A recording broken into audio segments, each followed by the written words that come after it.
हाँ जी सत श्री अकाल भाजी। सत श्री अकाल जी। की हाल चाल है जी? ठीक ठाक भाजी। फोन नंबर दस दो जी। 8268499197। ठीक है जी। हाँ पिंड जी। केड़ा जी? चलाड़ी जी। ठीक है, जिला अमृतसर। अंबरसर तहसील बाबा बकाला। ठीक, किन्ने पशु सेल करने जी? पशु 3 ਝੋਟੀਆਂ ਆ ਜੀ हाँ जी। ਤੇ 2 ਗਾਈਆਂ ਆ ਜੀ। पहली वीडियो ਪਹਿਲੀ ਵੀਡੀਓ ਭਾਜੀ। आ झोटी कोल दुध किन्ना जी? ਇਹਦੇ ਕੋਲ ਭਾਜੀ 9 ਕਿਲੋ ਦੁੱਧ ਆ ਜੀ। ठीक है, मगर कट्टी है ਮਗਰ जी। ਕੱਟੀ ਆ ਜੀ। आ दूजे नंबर वाली जड़ी ਇਹਦੇ ਕੋਲ ਦੁੱਧ ਇਹਦੇ किन्ना ਕੋਲ जी? ਬੋਲਾ ਜੀ 8-9 ਕਿਲੋ। ठीक है, मगर ਇਹਦੇ ਵੀ ਇਹਦੇ ਵੀ ਕੱਟੀ ਕੱਟੀ ਆ ਜੀ। ਆ ਤੋਕੜ ਗੱਬਣ ਤੋਕੜ ਗੱਪਣ ਜੀ 5 ਮਹੀਨਿਆਂ ਦੀ 4 ਕਿਲੋ ਦੁੱਧ। 5 ਮਹੀਨੇ ਦੀ ਗੱਬਣ 4 ਕਿਲੋ ਦੁੱਧ ਆ ਜੀ। 4 ਕਿਲੋ ਦੁੱਧ। ਆ ਜਿਹੜੀ ਵੈੜ ਕੋਲ ਦੁੱਧ ਕਿੰਨਾ ਜੀ? ਇਹਦੇ ਕੋਲ ਦੁੱਧ 12-13 ਕਿਲੋ ਆ ਜੀ। 12 ਕਿਲੋ ਦੁੱਧ ਹਾਂਜੀ। ਤੇ ਮਗਰ ਇਹਦੇ ਵਛਾ ਜੇ। ਅੱਛਾ ਜੀ।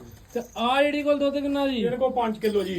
ਇਹਦਾ ਭਾਅ ਕਿੰਨਾ ਵਾ? ਭਾ ਇਹਦਾ 20-18 ਦੀ ਦੇ ਦਾਂਗੇ ਜੀ। ਹਾਂ 18 ਦੀ ਦੇ ਦੇਣੀ ਆ। ਹਾਂਜੀ। ਸਾਰੇ ਹੀ ਪਸ਼ੂ ਚੰਗੀ ਕੁਆਲਿਟੀ ਦੇ ਮੁੱਲ ਸਾਰਿਆਂ ਦੇ ਨਿੱਕੇ ਨਿੱਕੇ ਕੀਤੇ ਵੀਰ ਨੇ। ਜਿਹੜੇ ਮੁੱਲ ਵੀਰ ਨੇ ਕੀਤੇ ਆ ਇਹ ਕਿਤੇ ਨਹੀਂ ਲੱਭਣੇ।